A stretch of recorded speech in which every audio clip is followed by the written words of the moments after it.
هنسيح الزبدة.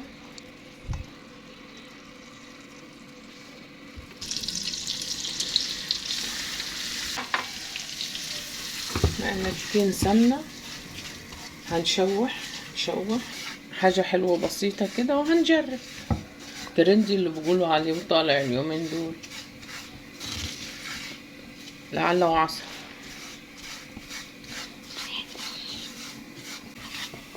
10 دقايق بالظبط او اقل تقليب، تحميص بس كده اهو، مش بنحمر.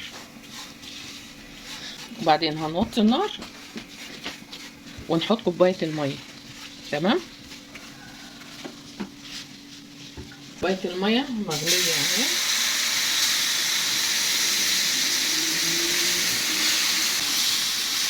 تغلي،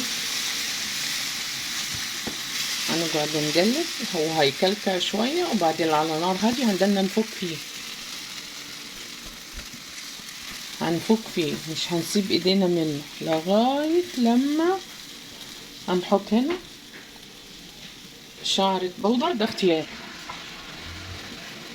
وشعرة فانيليا.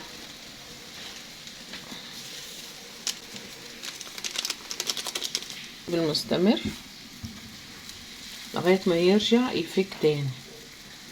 وهي بسيطة بس عايزة شوية مجهود، اللي هو في الايه، في التقليب مش اكتر.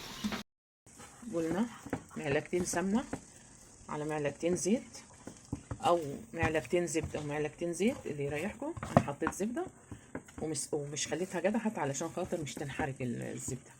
وبعدين حطيت كوباية سميد، حمصتها لمدة 10 دقايق تقليب، مش بحمرها، لا بشوحها، طلع رطوبة منها وتاخد النكهة مع الزبدة او السمنة.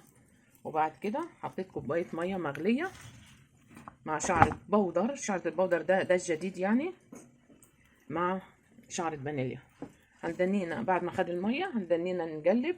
هتعملي كسكسي كداب حادق ولا مسكر؟ اللي انت عايزاه بقى انت. هنحط كده، وهنحط شعرة ملح صغيرة، سنة.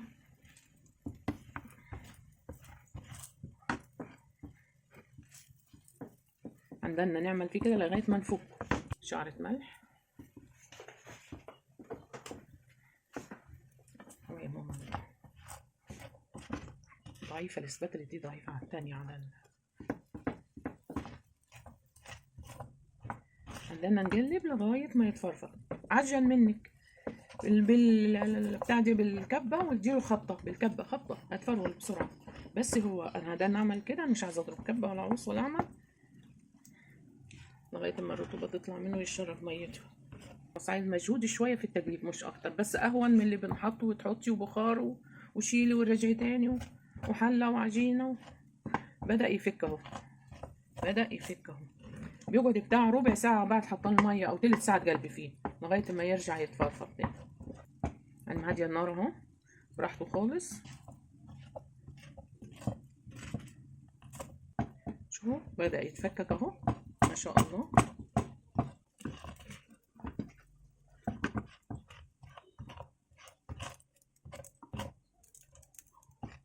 هو مش بطال بصراحة، وطعمه جميل، مش وحش خالص، حلو حلو بصراحة، مش حلو، انا دقته مش وحش، حلو مش بطال، وطعم الكسكسي وكل حاجة. بس التاني بيبقى مفروت اكتر من كده، كل حاجة وليها حاجة، بس حلو. لا ده اللي مش عارف يعمل دكها او مش قادر يعمله، لكن بصراحة مش بطال.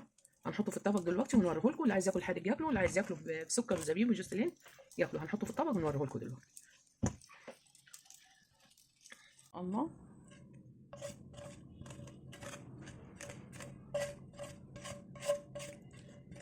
فكك وحلو والله، حلو مش بطال يعني. اللي مش بعرف يعمل التاني، بس التاني نمبر 1 اكيد يعني.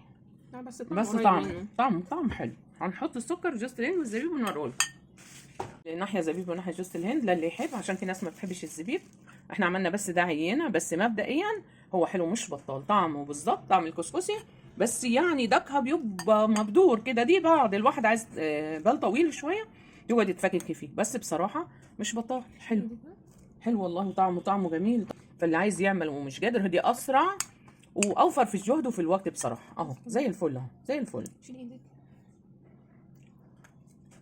طعم لذيذ لذيذ لذيذ بصراحه والله، تحفه تحفه. الف هنا وصحه.